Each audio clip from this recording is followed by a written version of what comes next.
Hi guys! In today's video, I will share with you some information you need to know if you consider studying in Japan. Japan has a well-developed education system, and its national universities are ranked quite high across Asia and elsewhere in the world. Although the higher education system was modeled after Western countries, nowadays it differs from our countries in many ways. Here are some main things you need to know.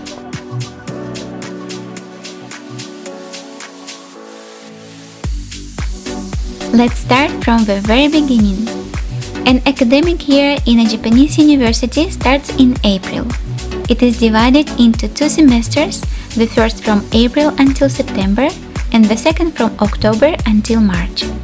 While a bachelor program lasts for 4 years, it will take you 2 years to complete a master's degree and a minimum of 3 years to earn a PhD degree. This number may vary depending on the faculty. One of the most important questions: do you need to speak Japanese? Most universities teach almost exclusively in Japanese. However, big national Japanese universities try to increase their international competitiveness and nowadays offer few courses in English. As an exception, some faculties even offer master and PhD programs entirely in English. Nonetheless, from my personal experience, I can definitely recommend you to have at least a basic level of Japanese even for programs taught in English. You will have to deal with a lot of documents in Japanese during your study, and it is a very bureaucratic country. On top of that, the student office will regularly send you emails only in the Japanese language. Good luck! Both national and private universities are recognized internationally for their quality and are therefore quite expensive. As a rule, private universities cost significantly more. An average tuition fee for an academic year would cost around 500,000 yen for undergraduate and graduate schools. Keep in mind that in the first year you are required to pay an admission fee of about 250,000 yen or more. As a foreign student, you have a great opportunity to apply for one of the numerous scholarships. Probably the most generous of them is Mext, Japanese government scholarship for international students. It covers your tuition fee for the entire duration of a program, for example 4 years of a bachelor or 2 to 3 years of graduate school. On top of that, you will receive a monthly scholarship of approximately 150,000 yen, and your flight expenses to Japan will be fully covered. As you might have expected by now, the application process for such a great scholarship is complicated and long. The application procedure starts in June each year and takes up to 8 months. Throughout the process, you will have to present your intended research plan, take an exam in both English and Japanese, and go through the interview at the Japanese embassy with 3 Japanese professors. Lastly, if you manage to successfully pass these stages, you would be required to contact a Japanese professor at the university you want to study and get his letter of acceptance.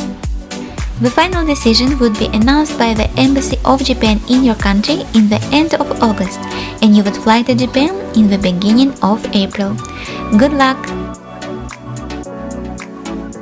As I mentioned before, Japanese universities differ from universities in other countries in a few important ways. One of them is the teaching method. Traditionally, classes in Japan rely on one-way, teacher-centered lectures. This means that the teacher gives the information to the students and doesn't expect much interaction in return. Questions and discussions are extremely rare during lectures, especially if the program is taught in the Japanese language. Homework and readings are also minimal. This, however, may vary to some extent depending on the program and the professor. The grading system is also different in Japan. Most universities employ 4-scale grading system with the following grades: C, B, A, and S.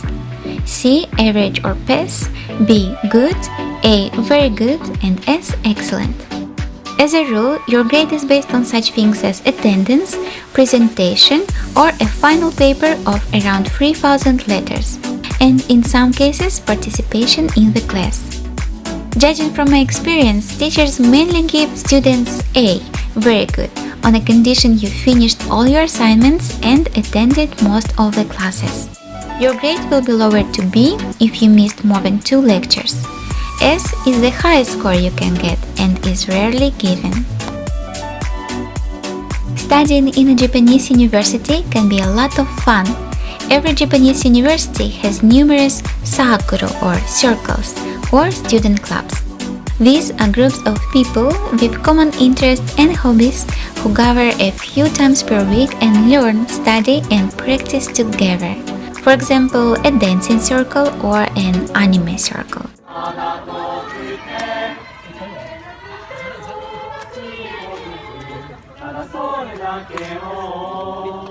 If you are interested in Japanese culture, joining such a circle is a great opportunity to see and learn how Japanese society works. Just as in real life or at work, these circles have a strict hierarchy where a new student would have to obey and politely listen to what a more experienced member can teach him. Besides that, most of the big national universities have international student associations, which organize many events where you can meet international or Japanese students. These associations also organize amazing homestay programs and trips where you can learn more about Japanese culture and communicate closer with the locals. This is definitely my favorite part about studying in Japan, and I recommend everyone to take advantage of such programs. This was a quick guide to studying in a Japanese university. While some aspects of it might seem complicated or unusual, remember that any experience of studying abroad can enrich you and open your world. And if you feel passionate about Japan, then studying here can be a great chance to learn more about this interesting country. Thank you for watching. I hope you found this video useful in some way. For more information and links, please check the description box down below. I hope to see you in our next video.